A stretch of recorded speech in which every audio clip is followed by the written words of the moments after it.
ask you to stand up because I think it's a lot easier for people to hear you. Hello everyone, my name is Leslie Boozer again, and I'm from Fontana, California, which is next to San Bernardino. If you've heard of San Bernardino, California, we're like 50 miles east of Los Angeles. My school district is about 40,000 students. We're in kind of a unique place where we are in declining enrollment, but actually they're doing a lot of building and growing in the north side of the city, so actually we're kind of having shifting populations in the city. The makeup of the district, we're 96% students of color. We are 86% free and reduced lunch, so it's a very high poverty area.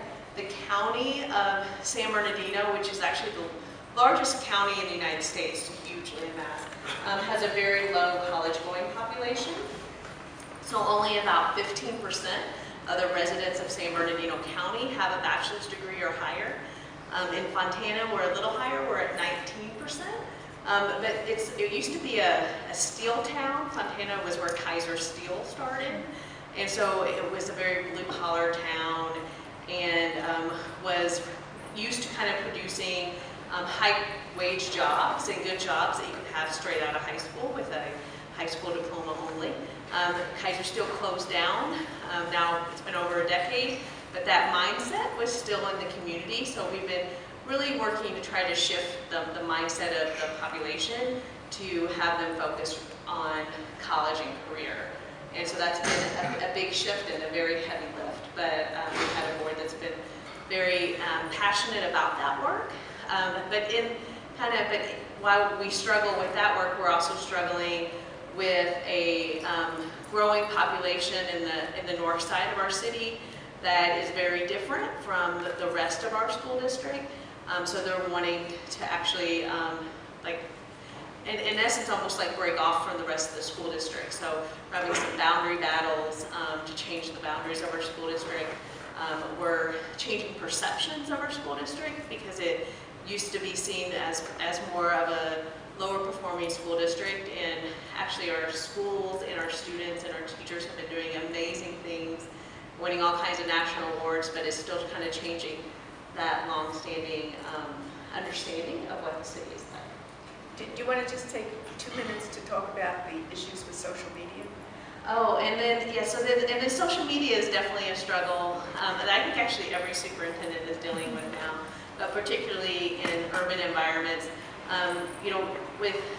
As you guys, heard about the shooting in San Bernardino that happened, not that long ago now. But, we've had a lot of issues around social media, both on safety and kids posting different threats and kind of having to respond to that. And then we also have the flip side of also, as a superintendent, dealing with bloggers and people that putting out a lot of negative press about the school district that sometimes is based in reality and sometimes has no truth whatsoever. And then, how as a school district do you get your message out there and really get the correct information out there when kind of everybody's their own journalist now? And so that's been a struggle.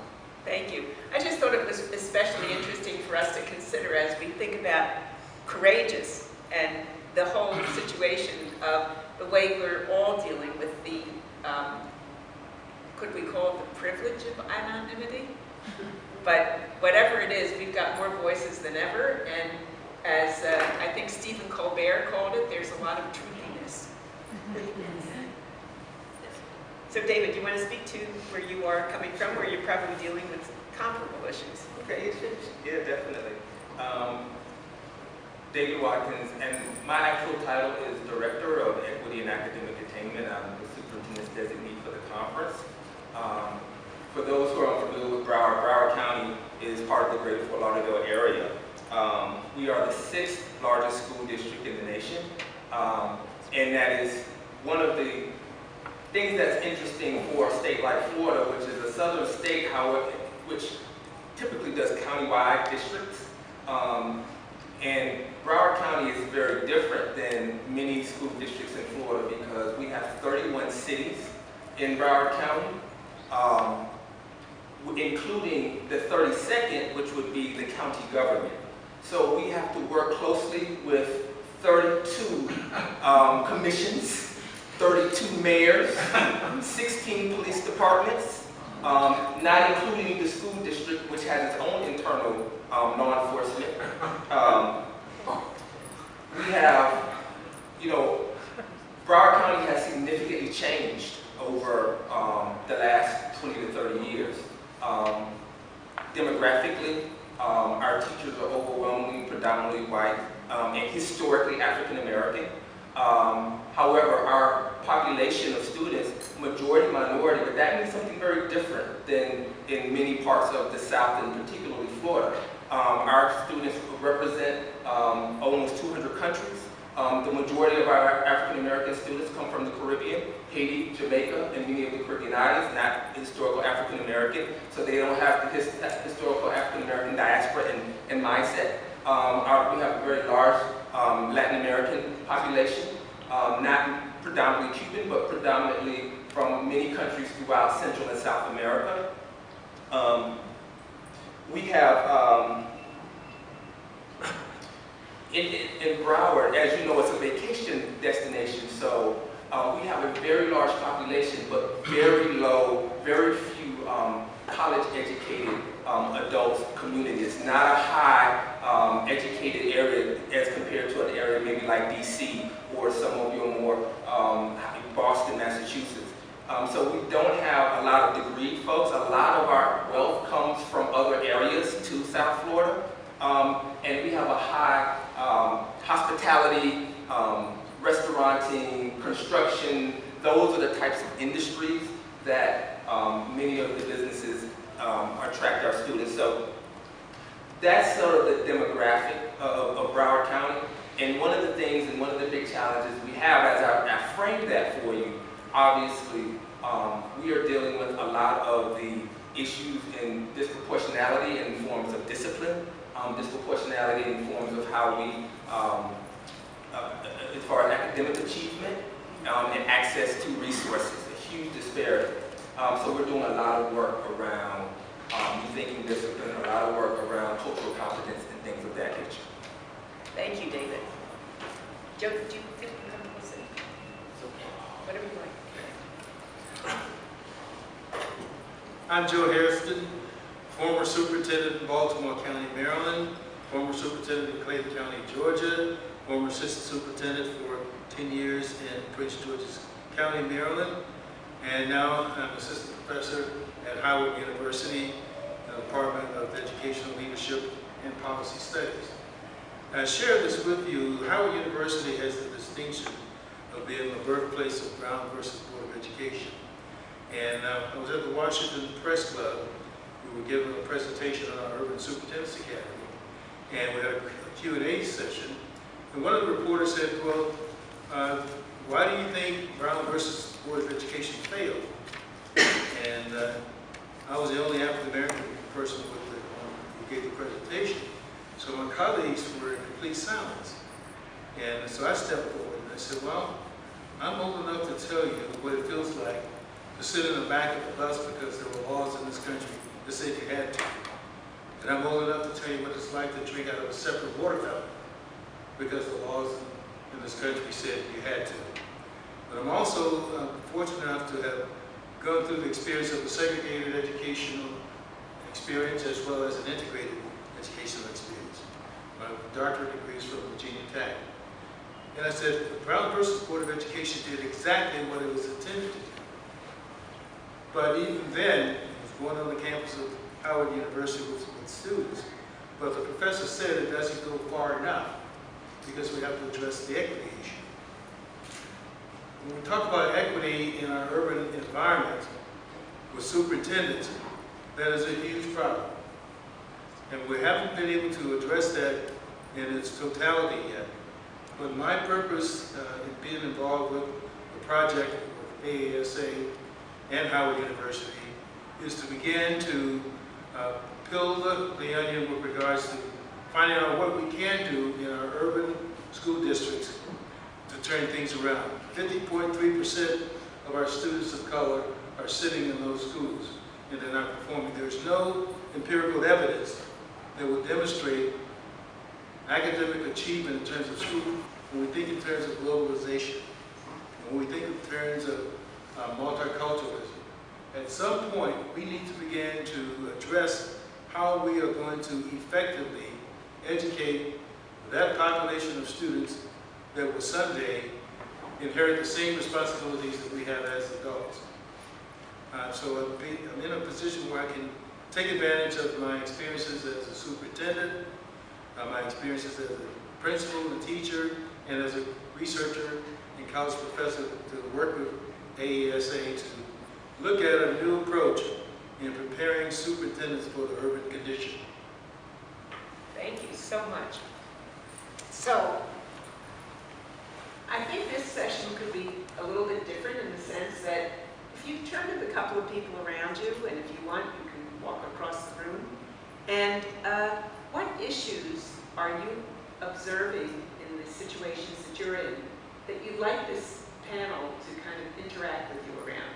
So let's just generate some of the kinds of things you'd like them to respond with you. So let's take a few moments and just come up with some thoughts.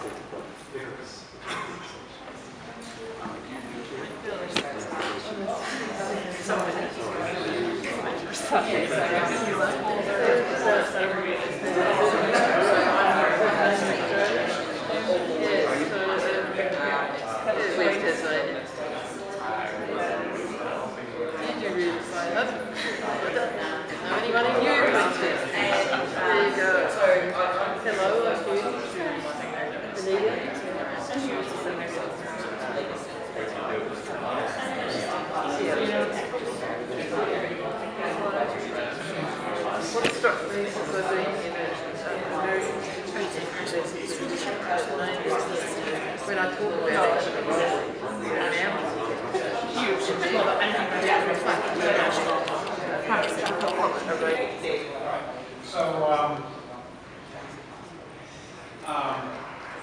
in this Obama post-racial civil rights world we're in, how come we can't talk directly about the continuing racial nature of our educational system?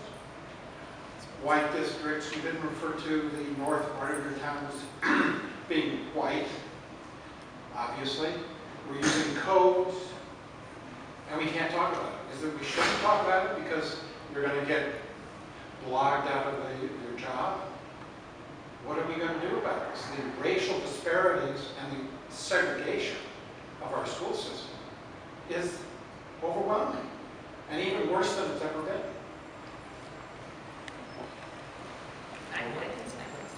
Starting. No, it's a great question, and actually what's kind of interesting with California, so I mean still we're very small white population. Ours is definitely more socioeconomic segregation, which I think is a very fascinating topic that goes kind of hand in hand. It's not always now racial, but you have a lot of socioeconomic, or I don't want to go to school with those kids because of the socioeconomic, like where they've gotten, they've kind of broken out of whatever struggles that they might have had, and they want to keep their kids with high achieving and similar student kids versus necessarily being with kids that they see could somehow bring their children down. And, I've worked in a lot of systems. I was in Chicago Public Schools right before here. I worked in Rochester City. I worked in Boston Public Schools whenever I was a doctoral student in Cambridge.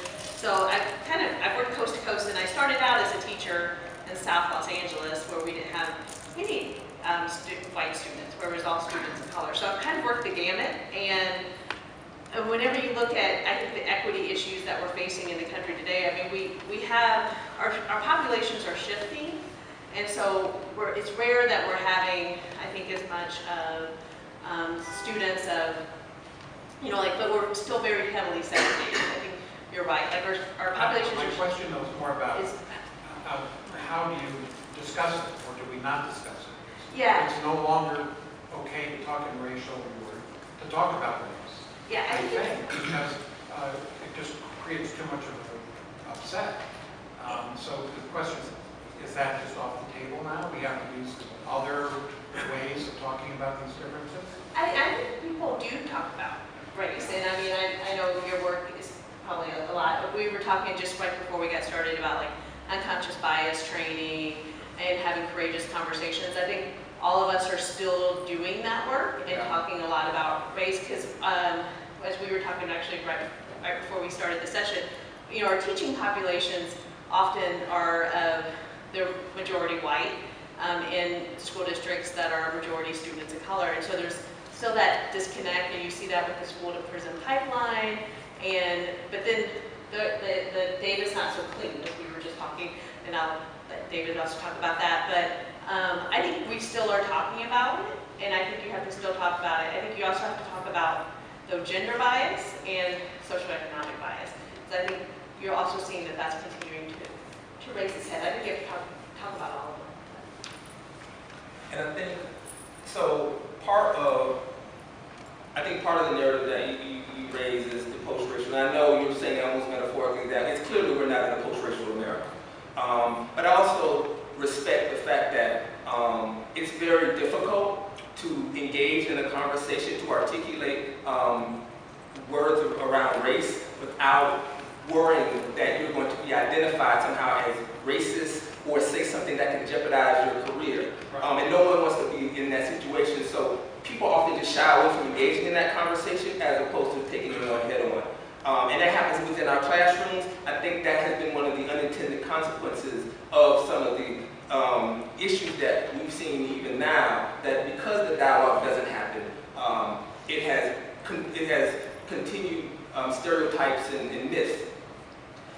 So it does require some strategic ability to really show the need is there, begin a buy-in, and then really, you know, address those issues that head on. And one of the things we did, and we tried to do in Broward, was provide leaders with data. I can say till I'm blue in the face that black males are suspended, are over suspended, they have the lowest graduation rates or what have you, but it's just rhetoric unless I show them data to support what I'm, what I'm alluding to. So data was a huge component of that, and also it required leadership to embrace that conversation. So in Broward, the board members and the superintendent had to be upfront and center in saying that we are going to be deliberate about addressing race. I'm going to put it in our strategic plan. So our district strategic plan speaks directly to minority success, black males, and other subgroups that have multiple risk factors. So the last piece I'll share with it is what we tried to do to capture the intention, the spirit of the initiative, which was not specifically to only support the needs of black males. We support the needs of black males because they showed that disproportionately they had the highest risk factors across the board. But it was also to capture all children who exhibited multiple risk factors around attendance, around performance, around behavior, around all of those things, so that we weren't excluding students, but we were inclusive, but knowing that overrepresented in those groups would be our males of color. There are two schools that I know that would not allow you to evade the conversation around race. That's Harvard University and Howard University. But I'll leave those two alone for a moment. And I wanted to share an experience going into Baltimore County. If you're familiar with Baltimore County, Maryland, it's a suburb of Baltimore City. It is a large 600 square mile community. It will remind you of old Europe. We have Russian, Italian, Jewish, very heavy German community. You name it, it exists in Baltimore County. I became the first African American superintendent in a 350-year history. And they had me going out on the circuit. And I was this one place, they had mics lined up, and this person said, well, how do you feel being the first African American superintendent? And I paused for a moment, and I remember Harold Hodgkin, one of the demographers, had done some study. And this was just at the beginning of the DNA research. And I said, well, there's nothing on my 4 state superintendent certification and my college, university degrees, it said Joe Hairston, African American. It gave my name, and it had the university seal, which demonstrated that I met all the prerequisite requirements to function at that capacity. And I said the issue of race is an attitude, it's a way of thinking, it's a state of mind. Because DNA and the scientists have long since concluded that the issue of race is scientifically insignificant. So what we're dealing with is an attitude. What we're dealing with can be an attitude or a behavior based on cultural similarities and geographic location. I was superintendent for 12 years in Baltimore County, and I used one word to neutralize everything, A-L-L. And it created some tension initially because I said, yes, that all also mean that 40% African American student over there, those Asian and Korean students here. So over time, we've been able to build a culture where all of our students, regardless of who they were subjected to the same expectations and same values. It was my responsibility to address the issue of race and model that for the entire community and for our student population. It worked successfully. This is one of the only school systems in America with a population of over 100,000 students, where for 12 consecutive years, the research will tell you that when a school system began to flip to become a majority minority, there's a decrease in support, there's a decrease in funding, and a decrease in academic performance. Baltimore County is all documented, have a reverse reaction. There was an increase in academic performance across the board, to the extent that there's a study out, a 12-year study from Loyola University by Teresa Lett, and I was amazed where they followed me for 12 consecutive years. It evolved around courageous leadership, innovation, title of our topic here, and transformational leadership. Transformational leadership is certainly a trendy word now, but historically it takes you back to nothing more but servant leadership. Another word we could use is enabling. And when you find one human being in a position where they're performing something for another human being, there's some receptiveness. My role as a superintendent wasn't to come in and direct everyone, but to create opportunities for everyone to have success. And I think the conversation of race can be very healthy if we approach it the right way. It cannot be done in isolation. I see German talk about German all the time. I see Italians talk about their race all the time.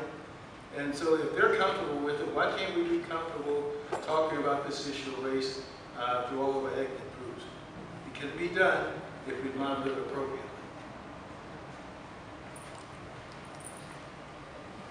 My name's Judy Travers. I've been a district superintendent, a different title, for about 25 years in Tasmania, Australia. We have 82 schools in our southern district.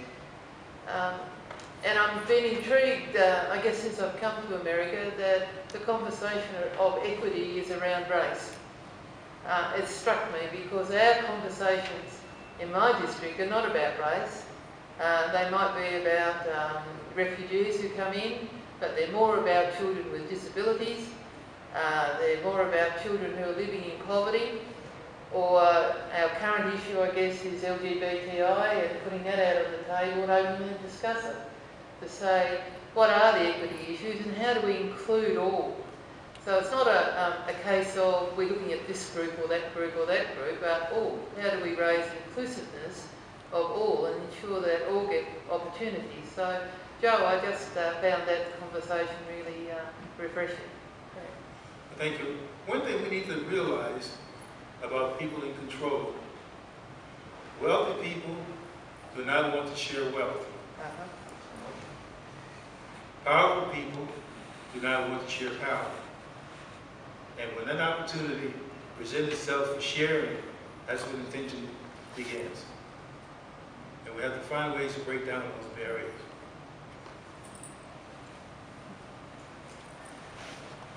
Yeah. Yeah, I'm Patrick Leonard, I'm with Mindest Education. I taught for 18 years. Can And Joe, you speak just a little bit? yeah, I taught for 18 years in the public school system, and Joe and I had a conversation a little bit earlier today, but it's about how do we grow those types of leaders that have that courage? Because I work with superintendents all across the country, and I hear this constantly, the forces aligned against them when they take a job discourages a lot of that powerful leadership, because they got a school board that is holding their feet to the fire, they got a union holding their feet to the fire, the press is coming after them, parent groups are coming after them, athletic programs, universities, the business community, and in many cases you get really bright, intelligent, powerful people coming into these positions, and we beat the crap out of them for 2 years. And so it's not, we don't encourage them to be innovative leaders. How do we support them from all of our roles? And how do we help mentor and grow them so that they can be in that position for 5 or 6 years, 8 years, 12 years, and really sustain that innovation and that change? We have a missed opportunity. Sometimes we forget our history. In the segregated America, when the court ordered desegregation really had to take effect, the superintendents who had the responsibility of integrating American schools were white superintendents. And they did it with enthusiasm, they did it with a level of commitment in an uncompromising way. And they modeled that. And sometimes I think we tend to operate with blinders and think it's all about us. But there were examples of how we can go back and have that conversation again. Now, those superintendents, they're all since retired, and many of them have gone to a higher level. But I'm grateful that I've had the benefit of some of those as my mentors, and I understand what is in their heart. And I think in terms of values, this is where the courage comes from. This innovation can all come out of that trigger in terms of what is in our heart and mind. And those people who are in charge and who have to make those decisions, if you're not there, you aren't going to have that conversation because you don't want it. If we truly want the conversation, we will have to model it. But we ask too many questions, and we don't innovate enough. And I'll add on to that a little bit, that I'm so thrilled that AASA and Howard are partnering around supporting new leaders. I was very privileged. I got to go through the Urban Superintendents program at Harvard for my doctorate, which was anchored in that work. I mean, that was the whole purpose, was to train us to address equity issues. And I think that training was invaluable. And I'm so glad that AASA and Howard are partnering now, because USP ended. After 20 years, Harvard decided to go in a different direction. And I think we have to have programs that create those type of leaders. I don't think you get that in your normal doctorate program, and I don't think you get it in your normal school of education. And I think higher ed has to have the courage to take on programs that are directed in training those leaders and continuing to grow those cohorts, because I don't think you'll get it by even just some of the mentorship that happens between superintendents and their direct reports. I mean, we do our best, but we don't have the time, I don't feel like, to grow those leaders the way that I was privileged enough to be able to grow. And I think my training was invaluable, and I would say that that's true of all of us that went through the program. But I think that it needs to be a priority in higher ed right now. And in continuing the conversation, we have to think about why are white Americans poor white Americans willing to vote against their own self-interest? Why when European immigrants, when they come to the United States, over time abandon much of their ethnic background for the social construct of being white, which is a social construct. The race, so that race conversation is something that was created. It's not a DNA scientific definition of anyone. So when we look at the history of the United States and what it means to have this, now it's a dirty word, white privilege. When we talk about what that means and how it impacts everybody, that's a totally different conversation. And dynamics often unique to maybe the United States, but not something that is as common in the way we respond to it as other parts of the world. So my example of this topic has to do with this, our superintendent, Bob Runcie, who was the first permanent African-American superintendent of Jamaican descent, who came from a different diaspora than someone like myself who grew up in the American South. When we were looking for a superintendent, we only considered African-American superintendents that final. In a county that was only, at that time, only less than 20% African-American in the adult population, we finaled 2 African-Americans, neither had a doctoral degree. What was going on at that time? What was happening was we were planning to close schools in the black community. And the person who was going to close those schools was going to be a black face. And so when we finaled those superintendents, we understood what was going to happen, because in Florida, we have what's called a class size amendment. And in Broward County, you had overcrowded schools in predominantly white communities, and we had under-enrolled schools in black communities. And the reason was because our previous white superintendent was bold and deliberate in saying, we're going to take capital dollars and rebuild schools in the black community, which hadn't been done in 30 years.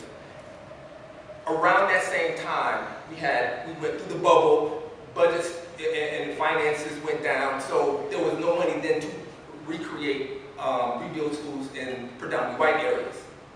The state said from white communities to black communities in order to balance class size. So the decision was going to be made to close schools. Those schools were closed. So where I'm going is the conversation about a superintendent. This particular superintendent, who was only intended to be here for a short amount of time to do what was needed to be done until that board and all those 8 entities said, now it's time to move you out to get the type of superintendent that we normally would have. What ended up happening was he was very strategic and focused on what his objective would be, not worrying about his length of stay. So he was very deliberate about eliminating the school-to-prison pipeline, closing the achievement gap, ensuring every child had a mentor, and those pieces, and being an outsider, sort of overrode all those things that were coming at him. And so 5, almost 6 years in now, he's still sitting as a superintendent, still facing a lot of that, but still being committed to that. And the last thing, and I'll be quiet, is it was important that he made the decision to make race a central issue, not just in words, but in actually putting it in the district strategic plan. That was critical, because it was now out front and center, and everyone knew where he stood. Thank you, and don't be quiet. The most important thing we have to understand, it is on our watch that we cannot afford to sit and wait for something to happen. It is on our watch that we cannot afford to sit and wait for someone else to do it. The word innovation does have meaning. It is up to us to make something happen. It is up to us to initiate the conversation. It is up to us to have the courage to speak out. And just remember, if we don't, we will forsake the generation that will someday inherit the same responsibilities that we have as adults. So I see it as our responsibility now to do something.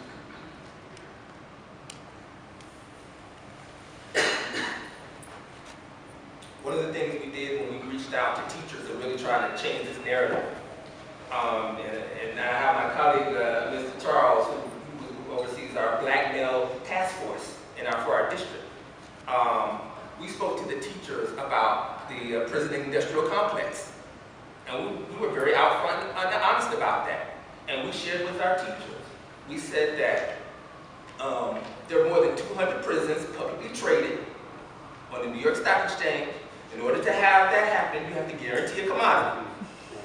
and who is the commodity? And so when you're guaranteeing building those prisons based on reading scores, you look at who the kids are who are not proficient in reading by 3rd grade or 4th grade, depending on your state. You take a model that was already proven by taking SAT scores. See, the building prisons based on academic achievement scores is nothing new. Because if we remember that we built college dormitories based on SAT scores, then there was already a model blueprint. And so having that type of conversation also was sort of like an aha. Like, I never thought. So now when I think about, when I look at the children and how they're achieving, we also talked about suspension, the impact on their ability to graduate, which a non-graduate, the likelihood that they will go into the criminal justice system, the likelihood that they will go deeper into poverty. We brought a lot of data to support when you identify the demographic of a child that meets some of these data points. Now it sort of changes the conversation. So when we go into things like implicit bias and we start that conversation, we're not just speaking to white teachers on how to work with black children. And I shared this with my colleague that when we looked at the data around who was being over-suspended, over-arrested. We're loving hearing people, that's why we went into education, and they're afraid to kind of tackle and kind of face those that we do all have biases. And that we have to realize that we have that. And I don't think it's not a conversation, again, I'll go back to higher ed, it's not a conversation you're having when you're getting your teaching degree. It's not a conversation that you're having when you go into school districts, because often we're too busy training on the new standards or the new state assessments. And so it's a conversation that just isn't happening enough unless you're very intentional, like the way Bob has been in Broward and a lot of our leaders that have been able to have those courageous long-term conversations in their district, is because they've had a group of people that's encouraged and supported them, and a great team that's helped them have those conversations. But you have to be intentional about it. And the hard part is that the politics of the communities, and often where you're serving, just like kind of how Bob was set up in Broward, are often built around where it's not easy to, to have those conversations. And you have to be very purposeful, because I've had a lot of amazing mentors who I've learned from, who have had very short superintendencies because they have, kind of faced some of those problems, and they haven't done it the way that the community was able to listen and sustain. Because if you're not superintendent anymore, it doesn't, you're not going to be able to change the conversation either. So you have to look at the long-term picture. And I think people that are able to stay there and still keep having the conversation, but are able to do it with a very strategic focus, are the ones that are the most successful. Yes. So I'm seeing an interesting phenomenon in Denver that I would like any of your comment on, just if you have seen any of this. But in Denver, there is over the last number of years, there's a growth of a segment of the district schools called pathway schools, and pathway schools have been created to serve kids who are not proficient, but that are also at risk. And so it's kind of this whole category of schools that have been dedicated to students that ultimately, I think, are predominantly of lower socioeconomic background and students of color. But what's happening in those pathway schools is there are some of the most innovative and enlightened strategies that are being used. On the other side, outside of that category of schools, are traditional district schools, some of which have been categorized as turnaround schools.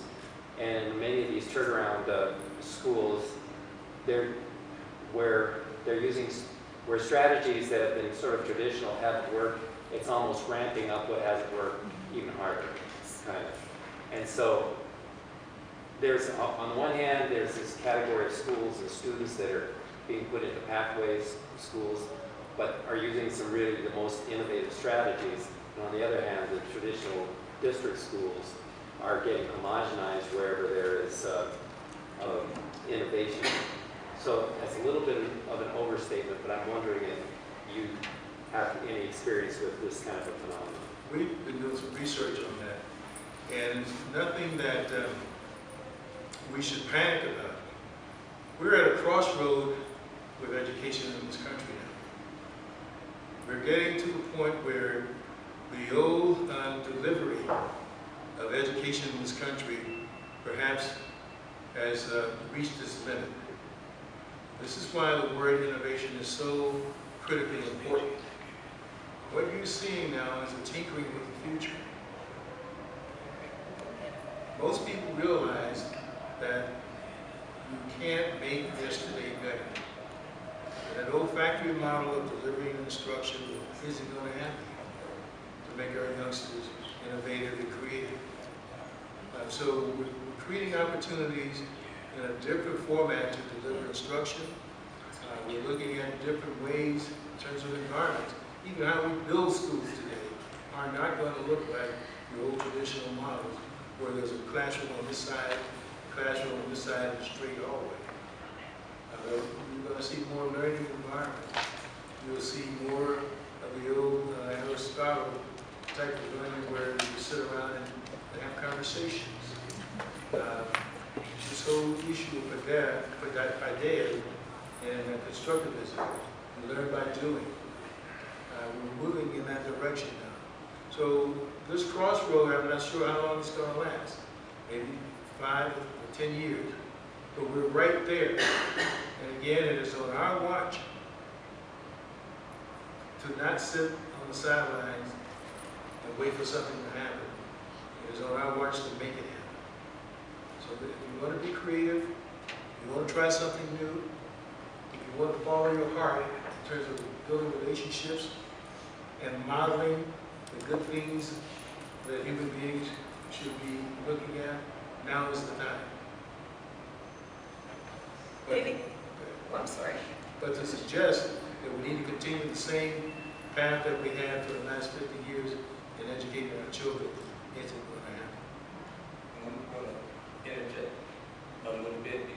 I'm a former principal of a second chance school for kids who are at risk of dropping out based on being undercredited, no GPA, so on and so forth. So I was a principal of those types of schools, students who were in correctional facilities, and part of our work is to oversee kids at risk of dropping out. So there's a couple of dynamics in play with that type of school that you're speaking of. They can be very innovative and outstanding, as my colleague has just described, or they can be a system to reinforce the school-prison pipeline. Because on the one hand, when we look at these storefront and quick credit recovery centers that are targeting youth, there's money being made off of a population of kids now. We are finding another way to profit off of the failure of our system to properly educate our children. And that's all of our children, overrepresented of kids of color, but any child, regardless, falls into that trap. So how does school district become complicit in that? When as early now as 8th and 9th grade, I can identify kids that look like they would not graduate within their 4-year cohort. I can already look at their reading proficiency. I do not want to run the risk of having that child end up in my cohort as a high school principal. So already having the conversations with the parents and with the child to transfer them to one of those schools. And if they make something out of them, wonderful. But if they don't, it won't be on my graduation rate. So it's something that districts and communities have to pay close attention to. However, the other side to that is it can be one of the most innovative, it can be one of the most life-changing opportunities for kids who have often experienced nothing but failure or negative experiences throughout their school system. And if a school does right by those populations, they will pour resources into creative and innovative ways to educate them.